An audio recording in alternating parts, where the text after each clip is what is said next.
Malier Montaño, soy historiadora, trabajo en el Instituto de Investigaciones Sociales de la Universidad Nacional Autónoma de México ya desde hace varios años.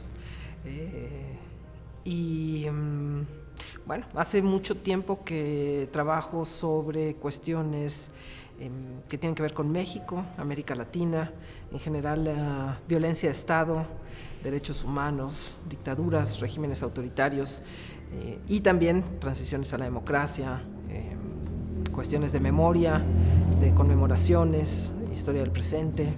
Desde los años 80, 82, 83, distintos grupos, particularmente de izquierda, pedían que se hicieran comisiones de la verdad en torno a las graves violaciones de derechos humanos en México, que tuvieron lugar en un periodo que va más o menos de los años 60 hasta los años 90, digamos.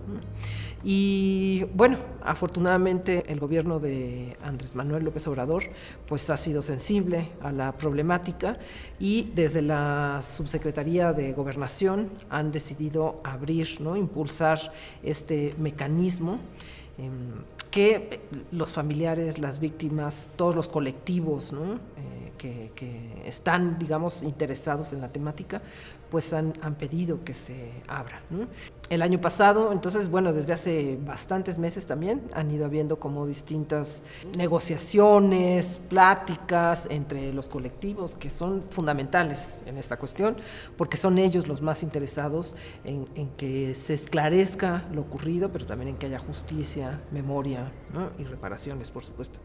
Entonces empezaron a haber distintos acercamientos y en el 10 de junio del año pasado, en un día emblemático, ¿no?, referido al CONAZO, López Obrador decretó que sí, que efectivamente se iba a crear una comisión de la verdad. Y bueno, pues justo en eso estamos. Se formalizó ya a principios de octubre de 2021 y llevamos pues eso, 2 a 3 meses trabajando en la cuestión.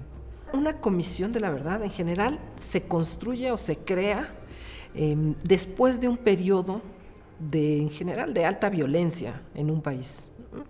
Entonces se han creado comisiones en todas partes del mundo, hay decenas, ¿no? Hay por lo menos unas 20 o 30 comisiones a nivel mundial.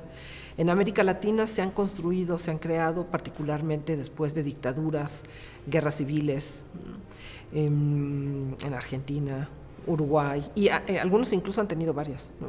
Chile, El Salvador, Guatemala, Haití, en fin, es realmente muy, muy grande.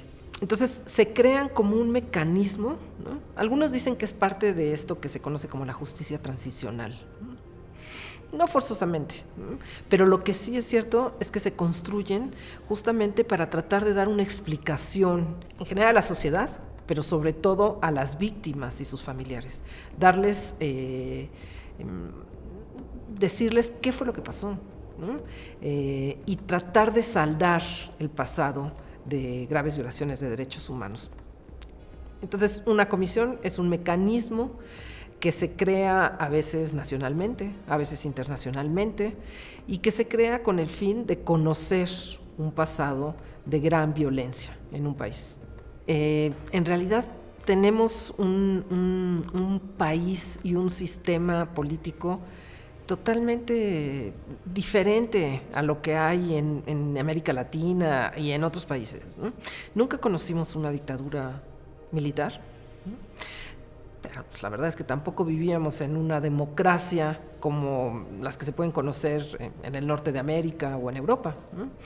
Entonces era un régimen autoritario que nunca nos queda del todo claro tampoco cuándo terminó, ¿no? Es todo un debate entre la gente que se dedica a la ciencia política. Algunos dicen que la transición comienza en el 68, otros dicen que en el 77, en fin, ¿no? Y algunos dicen que apenas estamos empezando la transición. Entonces, son dos cosas distintas. Lo que te quería decir también es que una comisión o las comisiones, cada una es súper distinta a las anteriores, ¿no? O sea, aunque hay elementos similares, todas son diferentes, ¿no? La búsqueda de la verdad es una de las principales metas, digamos. Y en eso yo no creo que haya momento mejor o peor para hacerlo. En México tenemos una deuda enorme con la sociedad, con los colectivos, las víctimas y sus familiares, ¿no? Y con todos nosotros, y con todas nosotras, con todas las personas, con todos los mexicanos y las mexicanas, porque finalmente es un periodo que ha estado oscuro en nuestra historia. Ha estado oscuro en los medios de comunicación, ha estado oscuro en la educación, ha estado oscuro en la historiografía, ¿no? Entonces, creo que es un excelente momento. ¿Que se pudo haber hecho antes? Pues a lo mejor, pero ¿qué más da? Estamos ahorita, no antes ni después. ¿Que no va a ser un mecanismo de justicia transicional? Si lo es o no lo es, tampoco considero que sea relevante la discusión, ¿no? Creo que puede ser un dato relevante para quienes pues nos dedicamos a esos temas, pero para la sociedad en su conjunto no lo considero importante, ¿no? Creo que lo más importante es la voluntad política y gubernamental, eso es importante decirlo, para tratar de aclarar algo que no está aclarado, para darle respuesta, ¿no?, a los familiares, a las víctimas, y decirles, sí, es una forma de decirles, sí, tienen razón, han luchado durante 40 o 50 años, en el caso de México, es una cosa enorme, son muchísimos años, décadas de gente luchando porque se reconozca lo que ocurrió, y no ha ocurrido, o sea, no se ha reconocido. Se medio reconoció en algunas iniciativas, en algunos mecanismos, pero no del todo. Entonces, al contrario, creo que es una excelente oportunidad para llevarlo a mucha más gente, ¿no? ¿Cuánta gente en México, si hiciéramos una encuesta, cuántos saben lo que fue la Guerra Sucia? ¿Cuántos saben que hubo desaparecidos? Ya no te digo los 90,000 que estamos teniendo ahora, eso, los 1,000 que hubo en aquellas décadas. ¿Cuántos saben que hubo exilio político, prisión política? ¿Cuántos sabemos de todo eso? De la tortura, de la violencia de género, de los niños desaparecidos, de la infancia que también fue victimizada. No sabemos nada. Yo creo que ni el 5% de la población en México conoce esos temas. Entonces yo creo que ya solo lo que ustedes están haciendo, y en eso también hay que agradecérselos, ponerlo en el debate público es algo fundamental, ¿no? Entonces, críticos siempre van a haber, ¿no? Y creo que yo creo que podemos armar un seminario y debatir y ver las críticas, pero yo creo que realmente es una iniciativa muy importante y que no se puede hacer justicia. Yo creo que la justicia también es una cuestión de voluntad, en buena medida, gubernamental, ¿no? Entonces, que muchos están muertos, pues muchos, pero a lo mejor se pueden hacer sentencias, aunque ya no sean en vida, ¿no? Para que quede claro y para que también eso nos permita, ¿sabes qué?, entender lo que está pasando hoy. O sea, el hecho, no digo que sea la única causa, por supuesto que no, pero el hecho de que nunca hayamos discutido ese pasado, esa violencia, lo que ocurrió, ¿no? Esta idea de que México vivía en la paz absoluta, ¿no? Frente a todo el resto de América Latina recibíamos a los exiliados, a quienes a quienes eran perseguidos en sus países y necesitaban un lugar donde vivir. México era el país refugio. ¿Y qué pasaba con los propios mexicanos? Eran vejados, torturados, perseguidos, desaparecidos, asesinados. Entonces, esa historia también la tenemos que dar a conocer. Y yo creo que solamente hacer eso es fundamental. Si logramos también condenas, que deberíamos, ¿no?, pues es un gran paso. Uno de los graves problemas en México es que, como olvidamos toda esa violencia y creímos que vivíamos en la paz eterna, pues no haber discutido esa violencia, no tenerla en cuenta, no saber de dónde venía, por qué ocurrió, cómo ocurrió, qué fue lo que ocurrió, de alguna manera ha permitido que por lo menos la violencia regrese. No son las mismas causas, ¿no? Eso creo que sí es bien importante decirlo, ¿no? Otra de las grandes críticas que se ha hecho es por qué no se está tomando en cuenta la violencia actual. Y yo creo que la respuesta es también muy importante, porque no se trata de la misma violencia. Son dos violencias completamente distintas, ¿no? En buena medida, la violencia que ocurrió hace décadas tenía que ver con una violencia de Estado, política, en contra de los enemigos políticos. En general, había también otras violencias, pero la mayor era esa. Hoy no. Hoy vivimos en una confusión y mezcla de violencias enorme, que vienen de todos lados, ¿no? Entonces, creo que también tendría que haber una comisión para lo que está pasando hoy, también tendría que haber explicaciones, pero creo que son dos fenómenos diferentes y creo que separarlos no es mala idea, ¿no? Si no, sería como imposible tratar de dar explicaciones lógicas. Pero conocer eso que nos ocurrió también nos permitiría tratar de entender qué es lo que está pasando hoy y ver los lazos que sí existen entre lo que ocurrió antes y lo que ocurrió hoy, para poder poner un límite y un alto a lo que estamos viviendo. Un día nuestros hijos van a venir a decirnos, ¿qué hiciste para parar lo que está ocurriendo o lo que estaba ocurriendo? Y tenemos que darles respuestas. Y yo creo que una parte de las respuestas puede ser eso, entender la violencia en nuestro país desde décadas anteriores. Creo que lo más importante en realidad es que son más o menos esas fechas, ¿no? Entre los 60 y 1990, en donde hubo una sistemática violencia de Estado en contra de opositores políticos, ¿no? De lo que el mismo gobierno, el mismo régimen consideraba el enemigo político, ¿no? Que fueron distintos, ¿eh? No fue el mismo a lo largo de esos, ¿cuántos son? 70, 80, 25 años, ¿no? Hubo movimientos sociales que fueron perseguidos, los movimientos estudiantiles, por ejemplo, ¿no? Algunos de los cuales yo he estudiado mucho, ¿no? El 68, el 71, pero también movilizaciones políticas en los años 80, por ejemplo, ¿no? Todo el inicio de lo que se va a conformar después como el PRD, a partir de 88, toda la gente que acompañó a Cuauhtémoc Cárdenas, ¿no? Y que fue asesinada 2 días antes de las elecciones, solo por poner un ejemplo, ¿no? Entonces, o sea, creo que lo que engloba ese periodo, más allá de las fechas puntuales, es eso, ¿no? El enemigo político, que se trata de distintos enemigos a los cuales se les está atacando, ¿no? Y los movimientos armados, por supuesto, ¿no? Que hubo, pues, muy importantes, ¿no? Entre 65 y 80 y tantos, ¿no? Pues vamos a trabajar de muchas maneras, ¿no? Estamos todavía terminando de afinar justamente cómo lo vamos a hacer, pero sabemos que tenemos que entrar a los archivos. Es fundamental que se abran los archivos. Eso, si no se abren los archivos, no vamos a poder avanzar mucho, ¿no? Entonces, es fundamental tener acceso a Sedena, al Estado Mayor Presidencial, ¿no? Porque ahí todavía pueden haber, mucha gente dice que ya están súper rasurados, bueno, a lo mejor, ¿no? Pero si no entramos, tampoco vamos a saber qué hay, ¿no?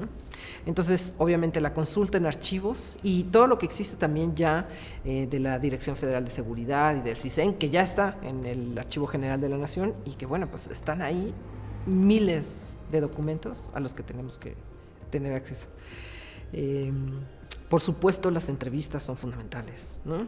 Convocatorias que vamos a lanzar para que distintos actores interesados, ¿no? Los colectivos, las víctimas, los familiares, todo aquel que tenga información, ¿por qué no? Los perpetradores, ¿no? Tenemos que hacer una convocatoria especial para que los perpetradores decidan venir y hablar y decir qué fue lo que ocurrió. Entonces, no, serán como múltiples los mecanismos que vamos a utilizar. Hay que ir a hacer inspección ocular a los lugares, ¿no? Donde tuvieron, ¿no? donde ocurrieron muchas de estas cuestiones, ¿no? Y a partir de eso, entonces ir como armando el rompecabezas. Es un rompecabezas. Y es como si ahorita nos hubieran regalado una cajita de, no 1000, de 10,000 piezas, una cosa gigantesca, y nos hubieran dicho, tengan, aquí está, háganle. Y ahora, pues justamente, ¿no? Tenemos que empezar como a ir separando, ¿no? Ya sabes, primero se arma lo que va afuera, ¿no? Y vas buscando cómo ir encontrando pues un cierto sentido a eso que ocurrió, ¿no? El poder llevarlo a la sociedad, ¿no? Esto, el que haya medios de comunicación que puedan estar interesados, que nos ayuden. Sin ustedes no vamos a lograr nada, ¿no? Que podamos llevarlo a la sociedad, que podamos hacer una cierta divulgación, eso yo creo que es un paso fundamental, pero no es suficiente, ¿no? Sabemos que tenemos que seguir trabajando en las listas de desaparecidos, en las listas que no existen, de exiliados, de prisioneros políticos, de torturados, de niños desaparecidos, de personas perseguidas por otros motivos que no fueron solo políticos también, ¿no? Violencia de género. Necesitamos listas de todo eso, ¿no? Lo ideal también, y en eso estamos, es la localización de los desaparecidos y la búsqueda en vida. No son tareas sencillas, y menos porque, como estábamos diciendo, han pasado 40, a veces 50 años. Pero yo creo que es uno de nuestros cometidos, ¿no? Y tiene que ser. Eso es muy importante, ¿no? Creo que eso, que se puedan echar a andar de nuevo los juicios, más de 200 juicios que están ahí, ¿no? También hay que ponerlos en marcha y ver que logremos llegar a algún puerto, que haya una aceptación estatal de que eso tuvo lugar. Es algo que no ha ocurrido en México y es fundamental. Y poder avanzar todo lo que se pueda en el conocimiento de lo que ocurrió. Poder darles explicaciones, verdad y justicia a los familiares y a las víctimas. Creo que es fundamental. Es un ejercicio de... En realidad, la comisión, que es como el mecanismo más grande, tiene 5 mecanismos al interior. Está el mecanismo de esclarecimiento histórico, que es en el cual yo estoy, ¿no? Que es justamente tratar de descifrar y de entender y de volver inteligible lo que pasó. Está después el mecanismo de justicia, ¿no? Que es el que pues, va a echar a andar también todos los procesos, ¿no? O va a impulsar la justicia.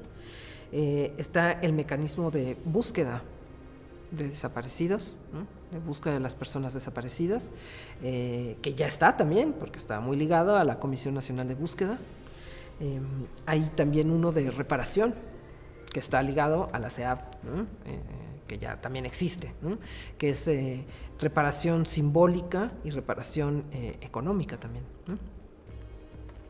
Y finalmente está también un ejercicio, un mecanismo de memoria, que también de alguna manera ya se ha echado a andar, ¿no? O sea, por ejemplo, ya se creó la Circular de Morelia, ¿no? Que es un lugar de memoria, entonces como crear el archivo de todo esto que vamos a encontrar, pero crear también espacios dedicados a la memoria para que la gente vaya y conozca, ¿no? Lo que pasó, dónde pasó y qué pasó.